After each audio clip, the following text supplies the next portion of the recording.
Hello learners, welcome to Reflective Learning. In today's video, we are going to discuss about 7 C's of communication. 7 C's जो होते हैं ये important terms होती हैं जो एक communication process में बहुत ज़्यादा ज़रूरी होती हैं. जब हम communication करते हैं तो इन terms को हमें ध्यान में रखना होता है. तो चलिए start करते हैं अपना lecture. 7 C's of effective communication. These are the 7 terms that help to improve the communication skills. ये 7 terms होती हैं जो हमारी हेल्प करती हैं कि हम अपने communication skills को क्या कर सकें, improve कर सकें. And increases the chance that the message will be interpreted in exactly the same way as it was intended. और ये हमारी हेल्प करती हैं कि हम इस चीज़ को अंडरस्टैंड कर सकें कि मैसेज जो है सेंडर जिस तरह से सेंड कर रहा है एग्जैक्टली सेम वे में इंटरप्रेट हो रहा है या नहीं. अगर हमें इफ़ेक्टिव कम्युनिकेशन करना है तो हमें कौन कौन से 7 C's को ध्यान में रखना होगा. सबसे पहले हमारे पास आता है क्लियर. हमारा जो कम्युनिकेशन है वो क्लियर होना चाहिए, कॉन्साइज होना चाहिए, concrete, correct, coherent, complete, courteous. ये हमारे 7 टर्म्स हैं, important 7 terms of 7 C's of communication. अगर हमें अपना कम्युनिकेशन इफेक्टिव बनाना है तो इन टर्म्स को हमें अच्छे से अंडरस्टैंड करना होगा. So one by one in terms को हम डिस्कस करते हैं. सबसे पहली टर्म हमारे पास आती है clear. Make the objective clear.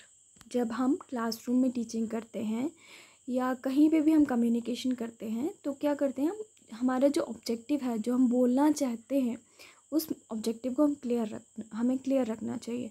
Avoid complex words and phrases.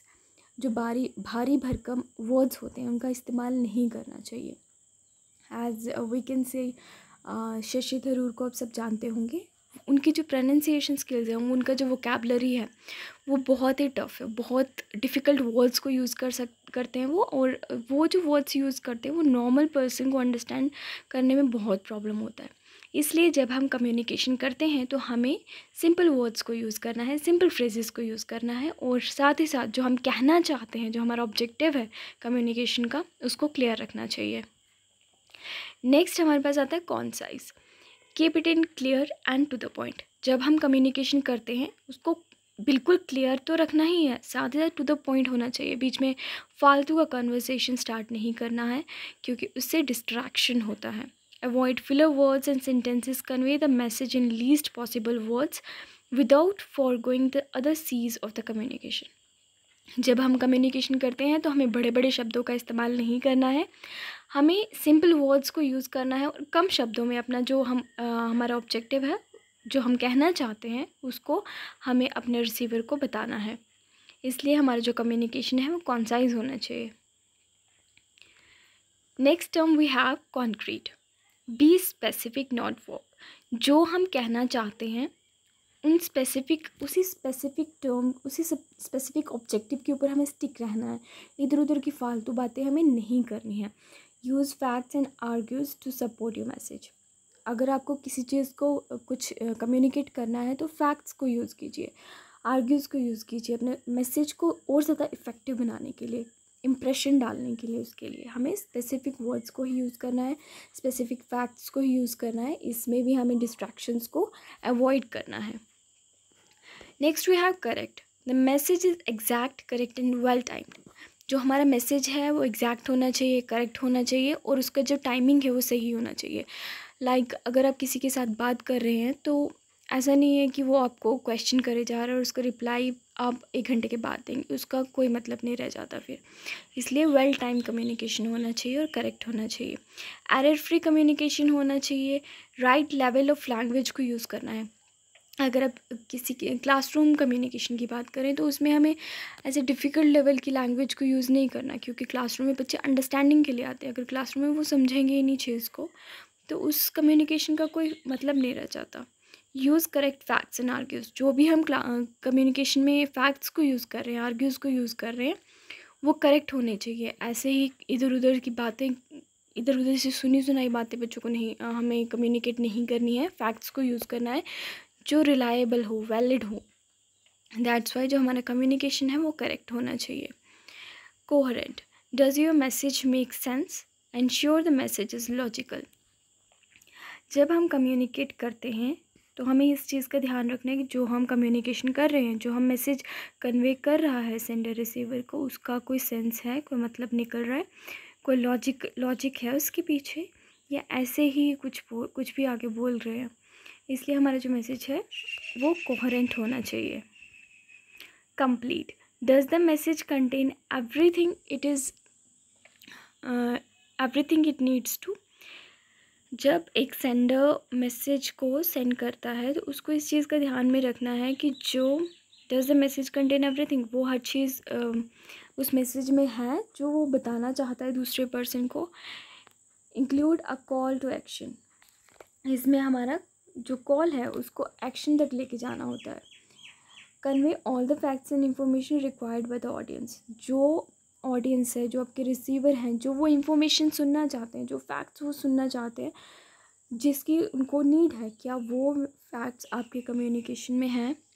That's why communication must be complete, full of information, full of facts. Next we have courteous. Being polite builds goodwill. Ensure the message is tactful. The sender should be sincerely polite, respectful, judicious, friendly and enthusiastic.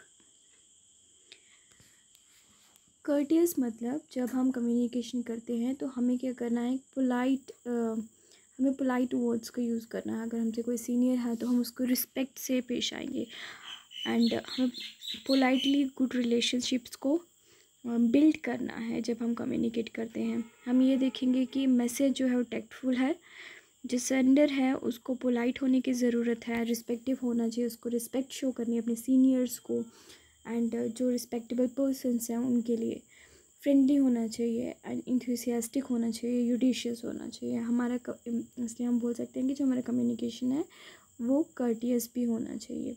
This was all about 7 C's of communication. जिस तरह से हमारे पास 7 C's होते हैं communication के, उसी तरह से हमारे पास 4 S भी होते हैं कम्युनिकेशन के। इसमें सबसे पहले हमारे पास आता है शॉर्ट, सिंप्लिसिटी, स्ट्रेंथ, सिंसियरिटी। ये हमारे पास 4 C's है कम्युनिकेशन के। शॉर्ट मतलब keep the message short and to the point. इसमें क्या होता है कि हमें मैसेज को जितना हो सकता है उतना शॉर्ट रखना है और टू द पॉइंट हमारा मैसेज होना चाहिए। सिंप्लिसिटी, हमने reveal clarity in the message by using simple terminology and simple concepts. Simple words को यूज़ करना है, सिंपल फ्रेजेस को यूज़ करना है जो ईजिली हम अंडरस्टैंड, दूसरा पर्सन जो है ईजिली अंडरस्टैंड कर सके। Next we have strength.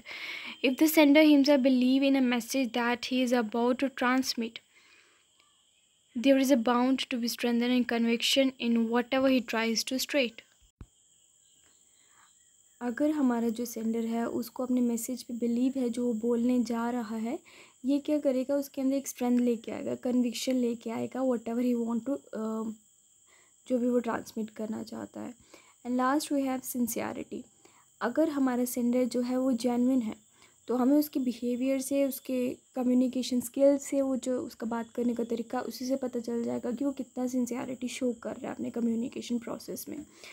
So learners, this was all about 7 C's of communication and 4 S of communication. I hope आपको लेक्चर पसंद आया होगा, आपको अच्छे से समझ आया होगा। And these are the short notes जो आपको अगर आपको लग रहा है कि अच्छे हैं तो यू कैन नोट, आप इसको नोट कर सकते हैं, and you can join Telegram अगर आपको नोट्स चाहिए तो। And that's all for today's video. I hope आपको लेक्चर बहुत अच्छे से समझ आया होगा। Thanks for watching. Please like, share, subscribe and comment for feedback. Thanks a lot.